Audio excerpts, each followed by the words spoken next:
What's going on, guys? Today I'll be doing a different style unboxing video, and also I'll be reviewing the Evo VR controller that I bought at Walmart. So let's get it started. Alright, so as you can see here, this is the front of the box. If you guys like, you can go ahead and pause the video and actually read what's labeled on the box. As you can see, this is the side. Nice Evo VR sign right there, black and red. Alright, so here's the back of it. And here's the other side. Now what I'm gonna do after this is I'm just gonna pull out what's inside the box. As you can see, I haven't pulled everything out yet, but you get the manual right there, and also as you can see, it's wrapped up. So let's go ahead and take everything out now. So as you can see here, you get the USB, you get the controller, plus you get the thing that you could hook up the phone to. Alright guys, so let's take a closer look at this controller. As you can see here, I'm just testing out some of the buttons, and the buttons feel really nice. The controller also feels nice. As you can see here, it has grips on both sides of the controller, and yeah, I ain't gonna lie, this controller feels really good for 20 bucks. And also I already got it paired to my phone. There are two modes, as you can see on that left side, which is mode 1 is just the controller mode. You can also control things from your phone, and if I click it again, it will go to the right side, which is number 2, which it becomes a mouse cursor. Pretty cool. Alright, it's time to put this controller to the test, and with the first game we got here is Assault 8. So as I'm letting the clips run, I just want to talk about how the controller feels. As you can see, it's really responsive. I'll be trying out with both the D-pad and the analog, the left analog stick. As you can see here, I'm having no problems controlling this thing. It's running really smooth. Now as you can see here, I'm using the analog now, and as you can see, same results as the D-pad. Really nice. I'm able to control the car really nice. Everything is moving flawlessly, and the controller feels really comfortable in my hand. And for the first time using this controller, the handling is with ease. I also do want to indicate that I am noticing no input lag whatsoever. It feels really comfortable in my hands, and as you can see here, I'm just cruising.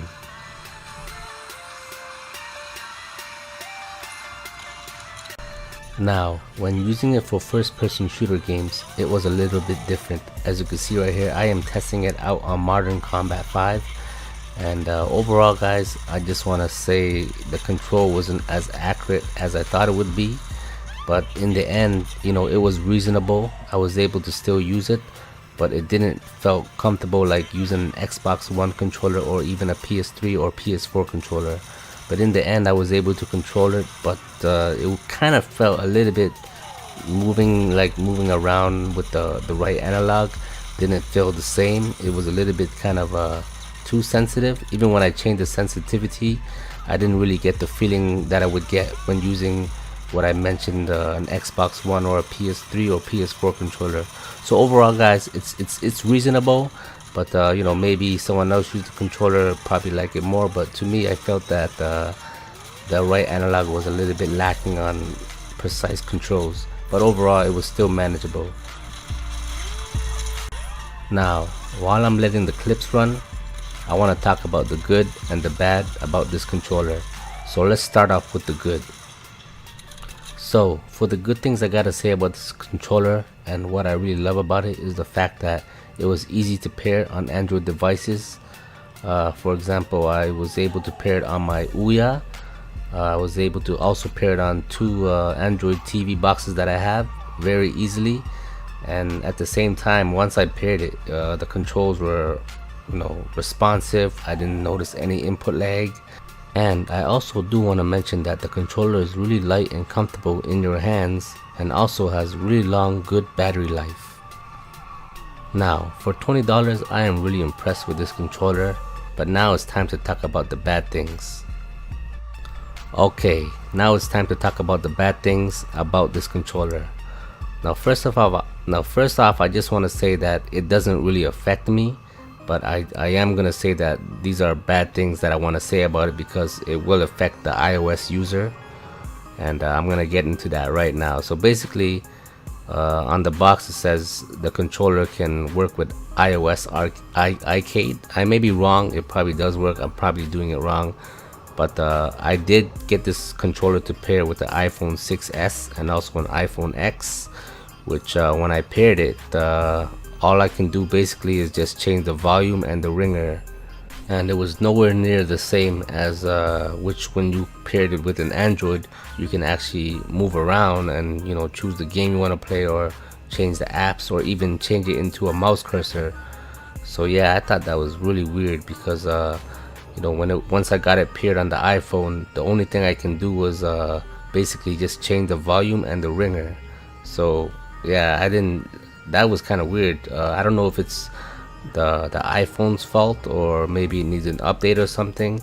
But yeah, if you guys, if anybody here watching has figured it out how to use it, then yeah, just please comment down below. But I found that really weird, the fact that they indicated that it works on iOS Arcade, and when you're pairing it to the iOS system, basically it's not the same as when you're pairing it to an Android, because the Android, you have more options of using the controller, but when you're pairing it to an iOS system, basically it becomes just a volume and a ringer setting. I don't know, I just find that horrible. Yeah, like I said, I don't know if it's the iOS's problem, if it needs an update, but yeah, that was really bad. And overall, it's still a solid controller and it doesn't really affect me. But if you're an iOS user, I think you'll be really pissed off at that, especially when you just bought the controller and set it up and find out that you can't use it. So yeah, that's the bad things I gotta say about it.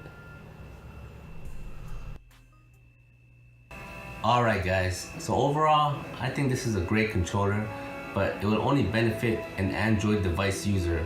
For example, if you have an Android cell phone or an Android TV box or such, anything Android, it's definitely easy to pair, works great.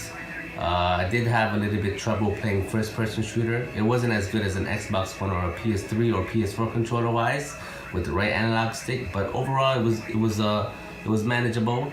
But with every other game, it was solid, controlled well, responsive, no input lag at all.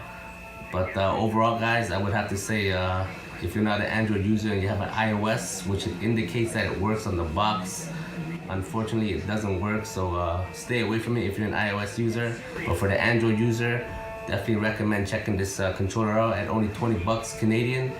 If you're from the States, it may be a little bit cheaper. But yeah, overall I think it's a solid controller, definitely worth picking up. I could use it for my my backup Ouya controller, so yeah, I would definitely check this thing out if you're an Android user. iOS, stay away. Alright guys, I hope you enjoyed the review. Stay tuned for more videos. Peace.